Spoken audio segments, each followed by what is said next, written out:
مرخلة بلشان أربايا انتحار وبريشايث مندي انتحار تختمرخ ين بارقتا تخيم رخا من نوخن ويا لهم شقو مرخلة جيبت سكولاي طلاب فبخيلت قد ماسخ سمسمخ من داها مندي قد ماسخ توذخ يوخ عيروثق خزيانة مخبة كل بخيلت بداها بتمرخلة بتقنطي داها مندي نوشاية بتهويلا أخا أرخى من أو تقيل أخا مهديانة تربية ثنايا مرخلة المرشد التربوي أو تقيل يقرأ أستاذ أحمد بدر.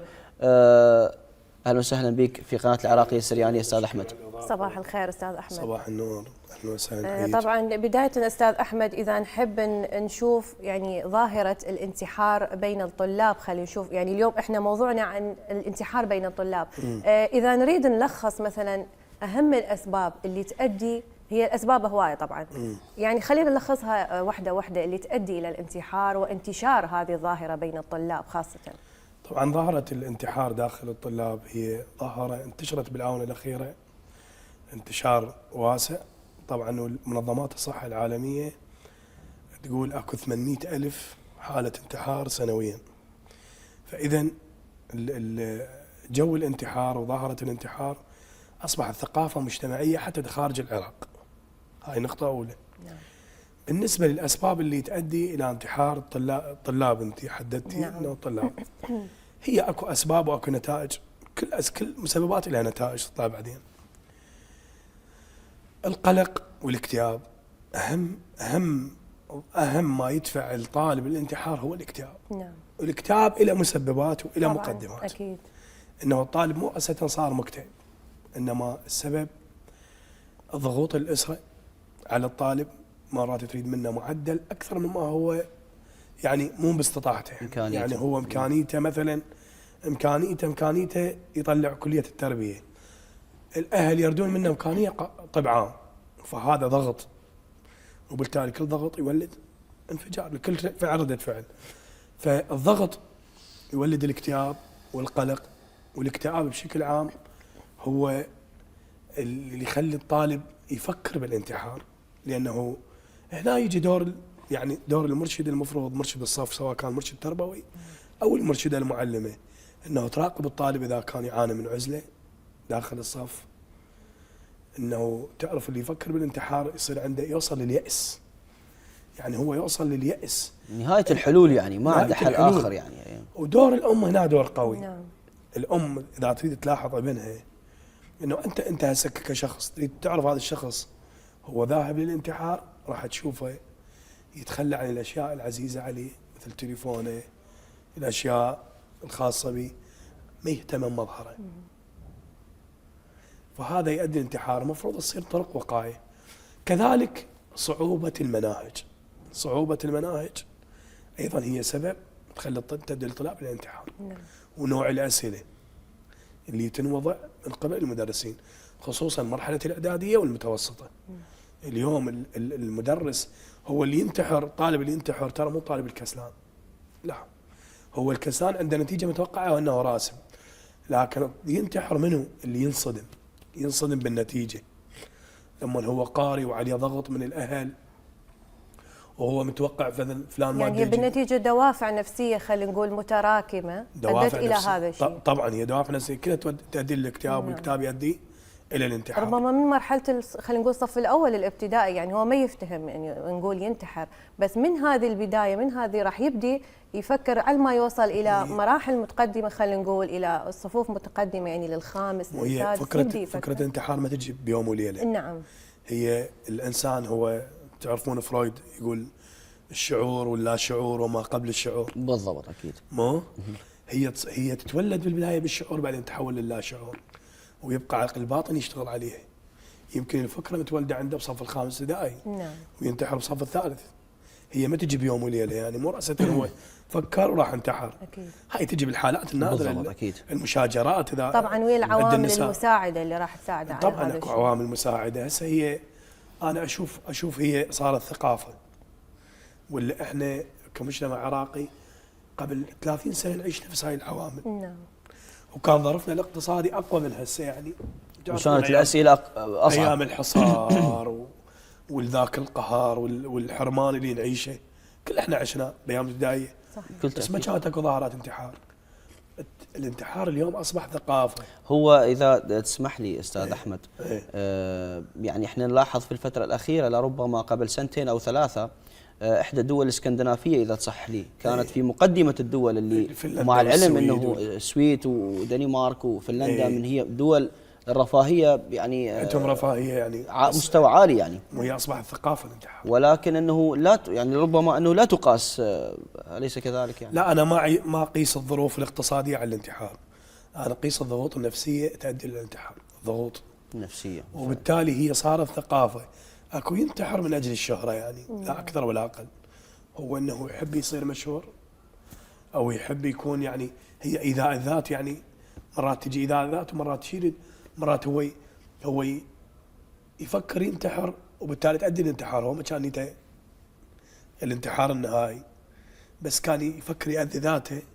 لكن سبحان الله، هاي حادثه مره صارت يعني، اكو طالب مدرسه راح للمدرسه طلع راسب، هو يعني مو مرحله وزاريه، مرحله اول المتوسط، فهيج اخوه يعني ضاربه راشد يعني مو، فهو رأسة رايح جايب هذا الزرنيخ مستخدمه هذا هو رأسا مخليه بحلقه يعني، هو ما يتفكر، ما كان يفكر راح يموت قبل يعني. هو رأسا بعد ما لحقوا عليه انتهى. لذلك علماء النفس لحد الان ما لقوا اي تعريف خاص بالانتحار. نعم.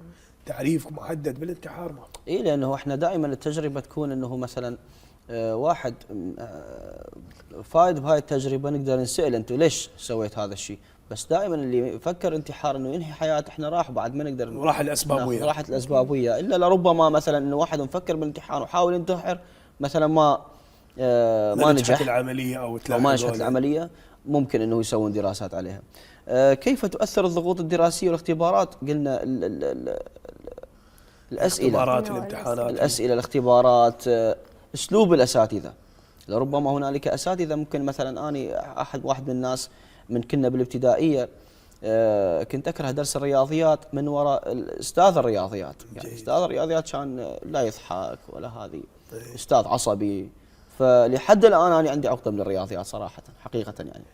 فكيف تؤثر هذه اكيد مثل الممارسات أكيد يعني؟ اكيد مثل ما تفضلت انت، اذا حبيت مدرس الماده حبيت الماده فعلا. ما تكون الماده صعبه. اكيد. فالضغوطات الدراسيه والاختبارات لها سبب رئيسي بالاكتئاب، والاكتئاب شو يؤدي؟ الى الانتحار. فاليوم دور المرشد التربوي، سواء كان مرشد نفسي كمرشدين احنا او هو مرشد الصف نفسه، اذا كان مؤدي دوره بالشكل الصحيح ومتفاهم مع الطلاب، يكون طرق للوقايه من الانتحار. طيب هنا منو راح يكون الدور على منو حتى انه يوعي خلينا نقول الاداره المدرسيه بهذا الشيء؟ لربما اكو بعض المدارس تهمل هذه الجوانب. اكيد هي دور وزاره التربيه. وطبعا هذه السنه عام 2024 2025 وزير التربيه اطلق على عام الارشاد. نعم. هاي السنه وكلش مهتمين بالمرشدين، لكن احنا نحتاج دورات للمرشدين والمدرسين، المعلمين، المراحل الابتدائيه، المتوسطه، المدرسين، دورات مستمره للتكيف على الصحه النفسيه داخل المدرسه، ورش عمل، افادات مثلا ربما إفادات للدول المتقدمه، دول مثلا متقدمة، استفاده من تجربتهم في هذا الموضوع. طبعا اكيد. وحتى انه تدخل اشياء بالصحه النفسيه اثناء الدرس، الوقايه. هو بشكل هذا سلاح ذو حدين. انت بالابتدائيه ما تقدر تحكي به، لانه ممكن انت هنا راح تروج الفكره الابتدائيه، فكره سليمه بعد ما يعرف الامتحان. اكيد. من تحكي بالابتدائيه انت هنا لازم تكون حذر. بس المتوسطه والاعداديه هي اكثر مرحله، الاعداديه والثالث متوسط وما فوق. فهنا دور الاختبارات الدراسيه على الطالب لها دور. نعم. يعني من يجي طالب انه اليوم الطالب انا عندي امتحان كذا ماده ومتوقع هاي فلان يجي لانه جابها بالشهر الاول، جابها بالشهر يعني الثاني. لربما تكون اكثر فتره خطره مثلا هي فتره المراهقه مثلا استاذ أكيد احمد، يعني من اول متوسط لربما او ثاني متوسط مراهقة لحد خامس مثلا، ربما سادس ممكن انه يكون اقل. يكون بس اقل، بس المراهقه المتوسطه هي قوية جدا. قويه جدا. فإذا تعداها ممكن لازم أنه نكون حذرين بها بالتعامل مع الطلاب. كيف يؤثر حكايه تاثر به. كيف يؤثر الوضع الاقتصادي للأسرة أو للطالب مثلا في هذا المجال؟ الوضع الاقتصادي ربما مثلا هو يشاهد طلبة زملاء أنه عنده إمكانية أنه يطلع يدرس، مثلا هو مثلا طالب شاطر، صديقه في الصف لربما يدرس مو خارجي، هاي نقول عليها خصوصي، وهو مثلا عنده أو سيارة حتى اللبس صحيح إلى يعني آخره. مثلا نشوف الطالب هل يؤثر هذا الشيء أكيد. أستاذ أحمد؟ الحرمان هذا كله يؤدي إلى الحرمان والعزلة، أنه يحس نفسه أقل لما يشوف طالب صاعد سيارة وهو ما عنده، يشوف ملبس ذاك الطالب أفضل من يمه، دروس خصوصية وهو منيته يدخل يعني هاي المادة ما جاي يفهمها بالمدرسة، منيته يروح يدخل عند أو يحب يشوف هاي المعاهد، يعني يحب الاستطلاع، فهاي كلها تولد عنده حرمان، والحرمان يؤدي للعزلة، والعزلة تؤدي إلى اكتئاب، وبالتالي نصل للانتحار. فأكيد يعني مجموعة عوامل. أكيد. والأسرة تفكك الأسري له دور كلش كبير. احنا نريد نسألك انه ما هو دور الأسرة في احتواء والتقليل من هذا الشيء؟ يعني دور الأسرة دور فعال بهذا الموضوع، وهي تعتبر الركيزة الأساسية، وخصوصا الأم. بالتأكيد هي أكثر ما يعرف سلوكيات ابنها، تعديل السلوك. الأم حافظة سلوك ابنها، يعني أنه وش وقت أكل ما أكل، لأن تعرف أنت الانتحار له مقدمات. المقدمات هي قطعان الشهية، الانعزال، الانطواء، عدم الاختلاط، ترك المناسبات الاجتماعية، هاي كلها مقدمات الانتحار. فاليوم تعرف أنت الأب هو دائما وقته وين؟ خارج البيت. هنا دور الأم اللي هي الأسرة، بس إن الأسرة كانت مفككة مثلا، ومشاكل الأم في وادي والأب في وادي، ومشاكل ونزاعات ومشاكل داخل الأسرة تصير، هاي كلها تأثر على الطالب، كلها الدفعة للانتحار. نعم صحيح. أي. أستاذ أحمد، أنت ذكرت بالبداية أنه أحد العوامل يعني أنه حتى ينتحر الطالب حتى يكتسب الشهرة.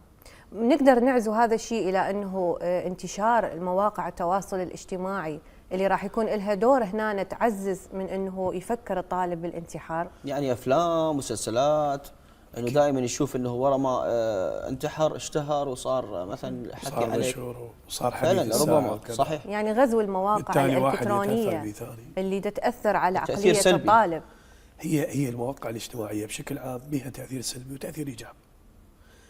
لا دور المؤسسه، شبكه الاعلام، وزاره الداخليه، اكو يصير تعاون انه تراقب هاي المواقع والمشاهير وتحدد، مثل ما صار عندنا المحتوى الهابط وبدأوا يعالجون هذا الموضوع. فقال انت اليوم تشوف مقطع فيديو، انا بعمري وبعمرك بعمر الاستاذ يمكن تشوف مقطع فيديو انت ما تتاثر به، بس الطفل يتاثر. انت لا تعرف معناه هذا شنو انت، لانه مرحلتك العمريه عابره، فما تعرف. انت اليوم تشوف الاستوريات، يعني الاستوريات على الانستغرام ايش قد مدتها؟ ترى 8 ثواني 15 ثانيه، مو بس هي توصل فكره، توصل تاثير كلش قوي. ولذلك لو القصه هي هاي الستوري لو كانت نص دقيقه ما حد يبغى عليها اكيد بكل تاكيد. ايش قد هي صغيره بس لها تاثير، شوف ايش قد. فمواقع التواصل الاجتماعي كلش لها تاثير قوي على ظاهره الانتحار والشهره، ويتمنى يكون مشهور. فلذلك احنا اليوم ممكن نستفاد من هاي المواقع، تكون طرق معالجه.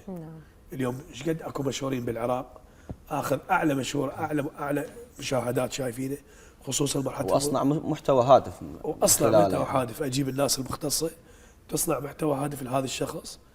بالتالي حتى المشاهير البقيه هم يبدون يحذون حذو هذا الشخص اللي الدوله دعمته وخلته بالجانب الصحيح.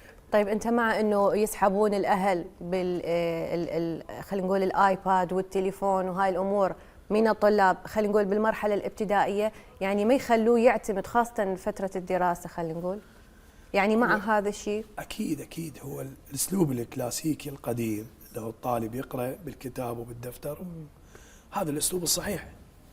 اما الاسلوب الالكتروني انت ما تقدر تسيطر عليه ابنك، لما تعطيه ايباد او لابتوب او تليفون وتقول له ادخل يعني مثلا على موقع كذا مدرس، هو اكيد يعني هو طفل ما راح يبقى، راح يصير عنده ملل. مو مثل طالب الاعداديه، لا هو واعي ودا يقرا ما نريد تحكي على هذا الموضوع، يعني احنا كنا بالمرحله الكليه انه اوكي مرحله كليه ما حد وصل مرحله انه اوكي ممكن نضج ووعي. نعم. اي نضج. وعي اكو. بقسم وقته مثلا تليفون مثلا طالعه مثلا عندي وقت من ساعه لكذا لكذا انا مخلص الملازم مالتي وقارب الى اخره. بس الطالب لربما لا يعرف. ولهذا انا حددت لك بالمرحله الابتدائيه. بالمرحله الابتدائيه خطره جدا التليفون على الطالب باي شكل من الاشكال، سواء القراءه او غير القراءه. يعني المرحله الابتدائيه المفروض احنا كاباء مسؤولين، هاي مسؤوليتنا الاولى احنا نمنع الاطفال مرحله ابتدائيه من التليفون وحتى المتوسط.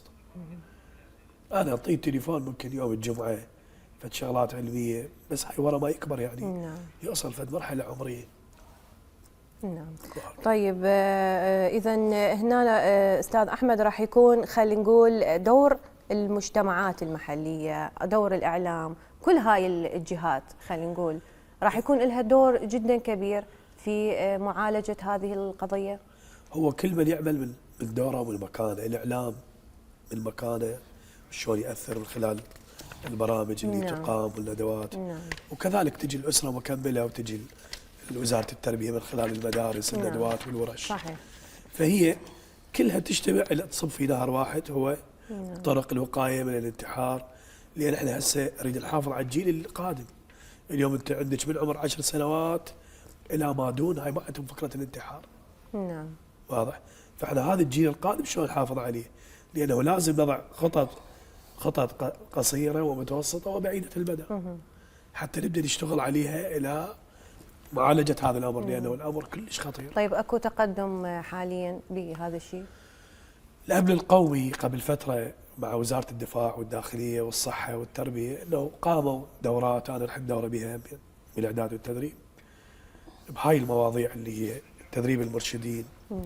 وصار بها يعني المسح ميداني من البصره الى محافظه الموصل، وبدت يعني دراسات ايش قد نسب الادمان والمخدرات، وصار مسح ميداني على المناطق اللي تكون اكثر، مناطق اقل، مناطق الريفيه، مناطق المكتظه بالسكان وهكذا. فعلا. بس هي الطرق يعني بعدها هسه نتائجها تبين بعد فتره من الزمن تبين ان شاء الله. يعني احنا امنياتنا انه يوصل صوتنا وان شاء الله تخفف من تحد من هذه الظاهره، طبعا لوجود خطر كبير على طلابنا الاعزاء، وخاصه خلينا نقول بالمراحل بدايه دراستهم. فان شاء الله بالنهايه احنا نتمنى الموفقيه والصحه والسلامه. كلمه اخيره تحب تقولها استاذ احمد؟ أنا أشكر برنامجكم قناة العراقية السريانية على هذه الاستضافة الجميلة. شكرا لك. وإن شاء الله نحن وأنتم وباقي المؤسسات المجتمع الحكومية وغير الحكومية أن نكون يد واحدة من أجل الحد من هذه الظاهرة. إن شاء الله. إن شاء الله. إن شاء الله. نتمنى ذلك. شكرا جزيلا أستاذ أحمد، وإن شاء الله يكون هنالك لقاءات أخرى في مواضيع أخرى إن شاء الله. أنتم الإعلام لكم دور جدا كبير.